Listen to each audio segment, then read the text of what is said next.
Morning everyone, কেমন আছো সবাই? আশা করি তোমরা খুব ভালো আছো। আমিও খুব ভালো আছি। তো আজ সকাল সকাল একটা নতুন ব্লগ নিয়ে চলে এলাম। আজকে আমরা যাচ্ছি বালাসোর। তো হঠাৎ করেই প্ল্যান করা হয়েছে, তাই আগে থেকে কোনো আপডেট আমরা দিতে পারিনি। তো আজ সকালেই আমরা রেডি হচ্ছি, এখন থেকেই তোমাদের সাথে ব্লগটা কন্টিনিউ করলাম।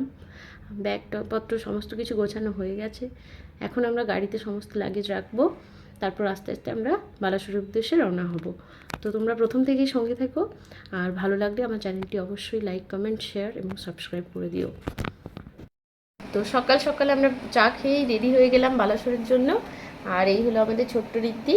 রিদ্ধি অ্যাজ ইউজুয়াল তার চকলেট আর ক্যাকটাস নিয়ে বালাসোরের জন্য রেডি হয়ে গেছে। তো রিদ্ধি, তুমি কিছু বলতে চাও? কি বলতে চাও? আমি সমুদ্রে যাচ্ছি। আচ্ছা, রিদ্ধি সমুদ্রে যাচ্ছে। তো তোমরাও রিদ্ধির সাথে যদি যেতে চাও তাহলে অবশ্যই রিদ্ধির চ্যানেলটি দেখতে থেকো, তাই তো? আর রিদ্ধি কোথাও যাওয়ার আগেই এরকম এক গাদা চকলেট নিয়ে নেয়, কারণ কেউ চকলেট এমনিতে ও চকলেট খেতে খুব একটা ভালোবাসে না, তাই তো?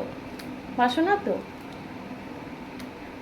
তবুও যেটুকুনি ভালোবাসে তাতেই ওর দুটো দাঁত পোকা হয়েই গেছে। ওর মুখেও এখনও চকলেট লেগে আছে, তোমরা দেখতেই পাচ্ছ। তো জানালাতে কয়েকটা গাছ ছিল, সেই গাছগুলোতে একটু একটু জল দিয়ে আমি এখানে ভেতরে রেখে দিলাম। কারণ কি কদিন ধরে প্রচণ্ড মেঘ আর বৃষ্টি, আর বৃষ্টির জল হলেও ঝড় হলে গাছগুলো খুব একটা বাঁচতে পারে না। এর আগেও 2-3টে গাছ এইভাবেই ঝড়ে মারা গেছে। তার জন্য আগে থেকে এই ইনিশিয়েটিভ, যাতে এই গাছগুলো না কোনো ক্ষতি হয়, এই জন্যই আমি হালকা করে জল দিয়ে গাছগুলোর গোড়া একটু করে ভিজিয়ে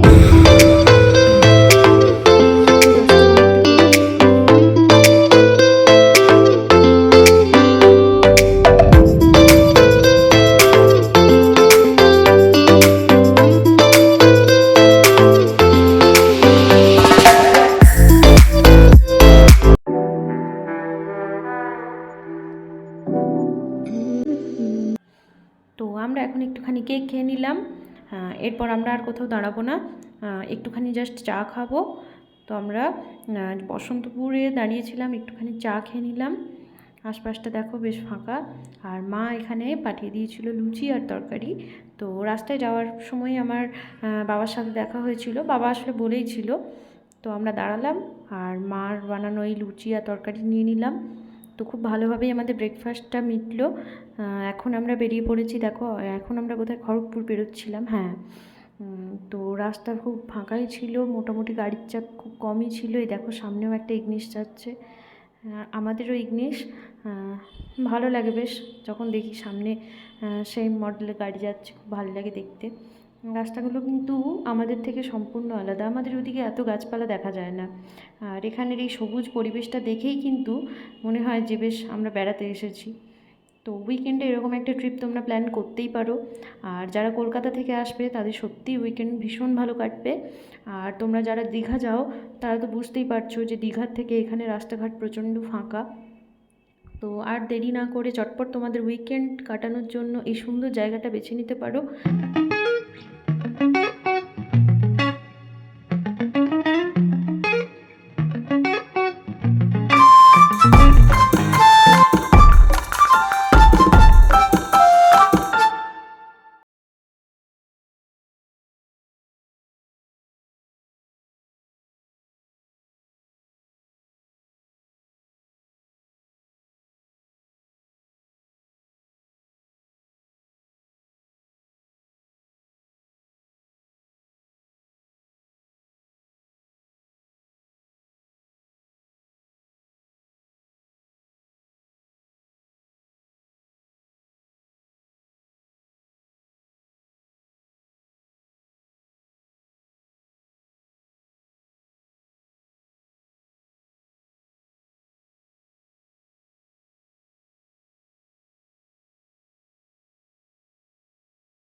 অবশেষে আমরা পৌঁছে গেলাম আমাদের রিসর্টে।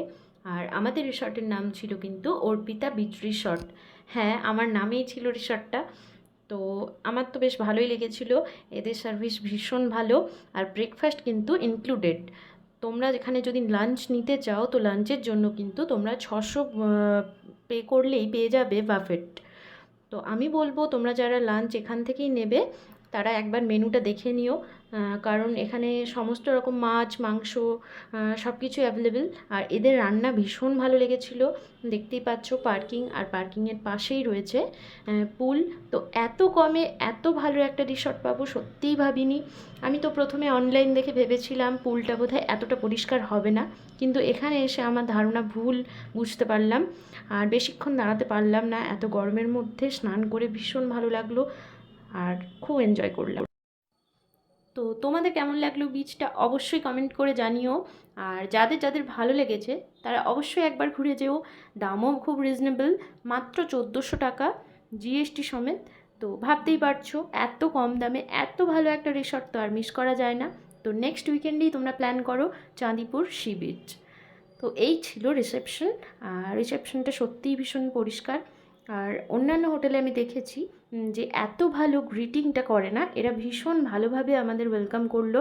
আর ব্রেকফাস্ট তো হয়েই গেছে, আমরা একটু লেটেই এসেছিলাম, তার জন্য আমরা ব্রেকফাস্টটা স্কিপ করেই লাঞ্চে চলে গেছিলাম। আর লাঞ্চ কিন্তু আমরা এখান থেকে নিইনি, লাঞ্চ আমরা নিয়ে গেছিলাম। আর তোমরা যারা চাও তারা অবশ্যই এখান থেকে লাঞ্চ নিতে পারো। আমি শুনলাম এদের লাঞ্চের মেনুগুলো কী কী ছিল। তো এই দেখো আরও এনারা এসেছেন। তো আসার সঙ্গে সঙ্গেই এরা কিন্তু সবাইকে জল আর শরবত দিচ্ছে। তো ভীষণ ঘরোয়া একটা পরিবেশ এখানে তৈরি হয়েছে। আর আমরা সকলে একটু কথা বলছিলাম। তো আরও যারা এসেছেন তারা অনেক দূর দূর থেকে এসেছেন, কেউ ওয়েস্ট বেঙ্গল থেকে এসেছেন, আবার উড়িষ্যারও অনেকে রয়েছেন। তো ভালো লাগলো বেশ, অন্যান্য জায়গার লোকেদের সাথে কথা বললে বেশ ভালোই লাগে। তো ঝটপট আমরা এখানে রিসেপশনের কাজ মিটিয়ে চলে গেলাম গাড়িতে। গাড়িতে লাগেজ যা কিছু ছিল এই দাদা কিন্তু আমাদের অনেক হেল্প করেছিলেন, এবং সত্যি এদের স্টাফেদের ব্যবহার ভীষণই ভালো। তো আমার তো পার্সোনালি ভীষণ ভালো লেগেছে, এবং এই স্টাফেদের সার্ভিস তো ভীষণই ভালো।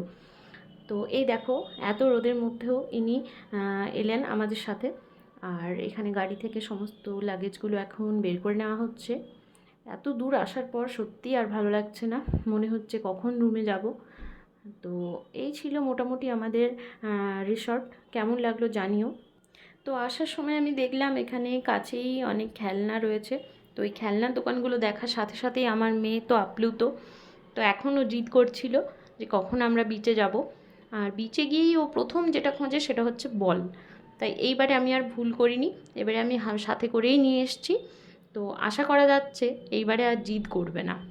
তো আমাদের রুমটা ছিল কিন্তু এই বিল্ডিংয়ে। তো ঢুকেই আমরা যেদিক দিয়ে এলাম এটা তার অপোজিটে।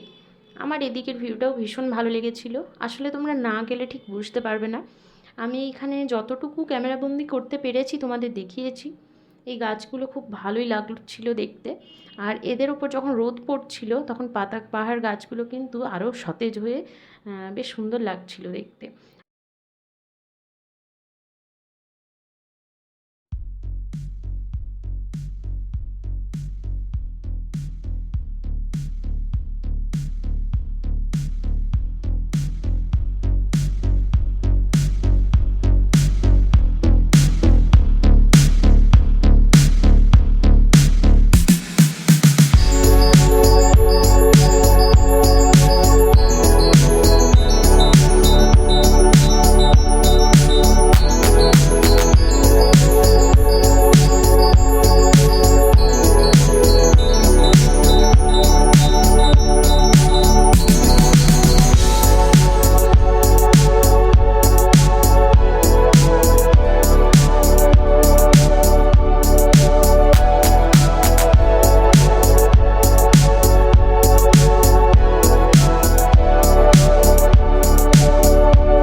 আমি এখন স্নান করে রেডি হয়ে গেছি, তো একটুখানি ঘুরতে বেরিয়ে পড়লাম তিনজনে মিলে। আর তোমাদের কেমন লাগলো ব্লগটা অবশ্যই জানিও। যদি ভালো লাগে তাহলে এরকম আরও ব্লগ দেখার জন্য আমার পাশে থেকো। আর এখানে আমি একা যাচ্ছি না, আমার সাথে রয়েছে আমার ছোট্ট মেয়ে। তো ওকে আমি রেডি করে দিয়েছিলাম, হালকা পাতলা কিছু জামাকাপড় পরিয়ে দিয়েছিলাম। আর কেমন লাগলো তোমরা আমাকে জানিও। আর যদি ভালো লাগে তাহলে এরকম আরও ভিডিও পেতে আমার চ্যানেলটিকে তোমরা সাবস্ক্রাইব করে নিতে পারো। তো এই দেখো এখানে ঋদ্ধি এখন টায়ার্ড হয়ে ঘুমিয়ে পড়েছে, আর আমিও ভাবছি একটুখানি রেস্ট নিয়ে নেবো, কারণ বিকেলে উঠে ঘুম থেকে উঠে একটুখানি ঘুরতে বেরোতে হবে। তো এখন আমরা আশপাশটা ঘুরে এলাম, যথেষ্টই ভালো জায়গা, আমরা তো ভীষণ এনজয় করলাম, তোমরাও এসো কিন্তু।